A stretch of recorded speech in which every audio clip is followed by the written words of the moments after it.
Consider two bonds, one with 5 years to maturity and the other with 20 years to maturity.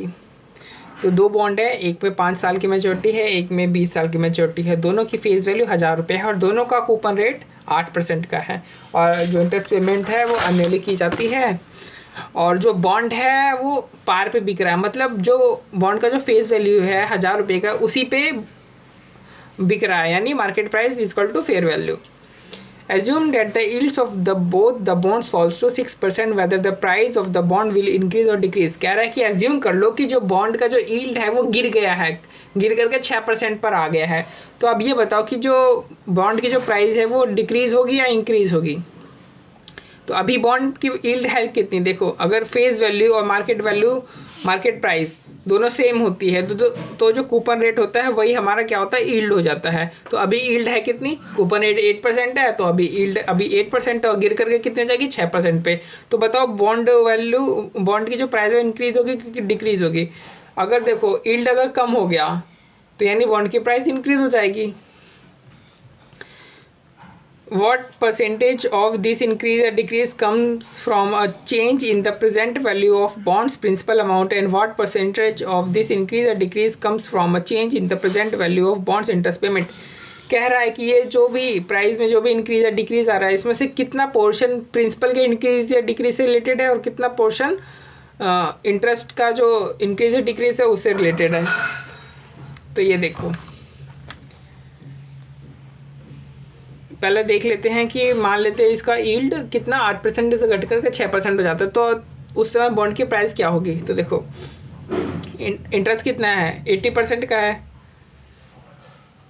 80% नहीं 80 rupees का है, क्योंकि 1000 की face value हो, 8% का कूपन रेट है, या तो इंटरेस्ट कितना हो 80 रुपये का हो गया और 1000 रुपये का फेस वैल्यू है और 5 साल के बाद, सॉरी 5 साल का है ना, पहले हम जो एक बॉन्ड है ना सिर्फ उसका ऊपर कर रहे हैं, इसी तरीके से आपको सेकंड बॉन्ड के ऊपर भी करने हैं जो 20 साल का है।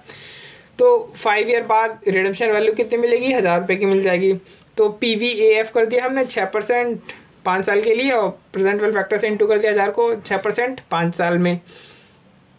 तो प्राइस बढ़ गई, कितनी बढ़ गई 1083.96 माइनस 1000, तो प्राइस बढ़ की कितनी 83.96, यानी यील्ड के कम होने से प्राइस, मार्केट प्राइस कितना हो जाती है बॉन्ड की, बढ़ जाती है, कितने से 83.96 से बढ़ती है। अब हमें पता करना है कि ये जो प्राइस बढ़ी है 83.96 में से कितना पोर्शन जो प्रिंसिपल की प्रेजेंट वैल्यू के कारण बढ़ा है और कितना पोर्शन इंटरेस्ट के कारण बढ़ा है। तो पहले हम प्रिंसिपल के कारण देख लेते हैं।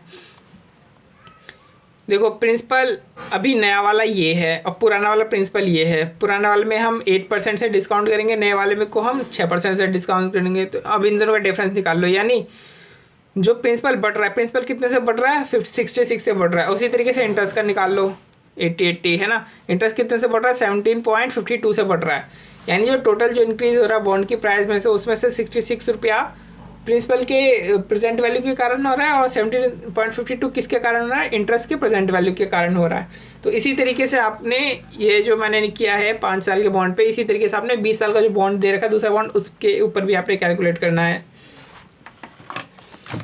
फिर हमसे पूछ रहा है कि बी पोर्शन में consider a bond selling at its par value of ₹1000 with 6 years to maturity and 7% coupon rate with annual interest payment, what is bonds duration. तो अब ये हमसे एक नया बात पूछ रहा है, बॉन्ड की ड्यूरेशन पूछ रहा है, ठीक है, और कह रहा है कि कंसिडर करो कि जो फेस वैल्यू है उसी के ऊपर वही उसकी मार्केट वैल्यू है बॉन्ड की, और 6 ईयर की मैच्योरिटी है, 7% का कूपन रेट है। तो अगेन वही यील्ड क्या होगी इसकी, अगर जो फेयर वैल्यू है और मार्केट प्राइस है सेम है तो जो कूपन रेट होगी वही यील्ड हो जाएगा। तो यील्ड कितना होगा 7% का यील्ड होगा। अब हमसे ड्यूरेशन पूछ रहा है,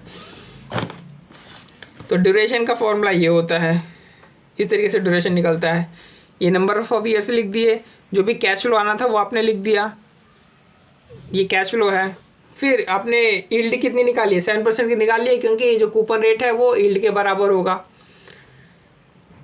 तो आपने ये कर दिया, प्रेजेंट वैल्यू आपने निकाल दी। अब नंबर ऑफ ईयर 1 × 70 × 0.935 करोगे तो आंसर कितना आएगा 65.45। इसी तरीके से 2 × 70 × 0.873 करोगे तो कितना आएगा 122.22। इसी तरीके से सबका निकाल लो, टोटल आ जाएगा 507.94। अब फॉर्मूले में लग दो तो 5097.94 डिवाइड बाई परचेज प्राइस कितनी है 1000 की, यानी ड्यूरेशन कितनी निकल जाएगी, और डिवाइड करोगे तो 5.098। तो ये फॉर्मूला आपने याद रखना है ड्यूरेशन के लिए।